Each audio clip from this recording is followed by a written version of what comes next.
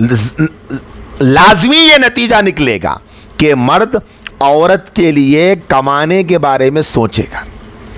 اس لیے کہ صاحب آدمی کماتا ہے عورت کے واسطے، بیوی کے واسطے، بچوں کے واسطے، گھر بناتا ہے، پراپرٹی بناتا ہے، سیونگ کرتا ہے، جائیدادیں بناتا ہے، کس کے لیے؟ بیوی بچوں کے واسطے. لیکن جب بیوی ہی بے بھروسہ ہو کہ پتہ نہیں بھائی کب چلی جائے،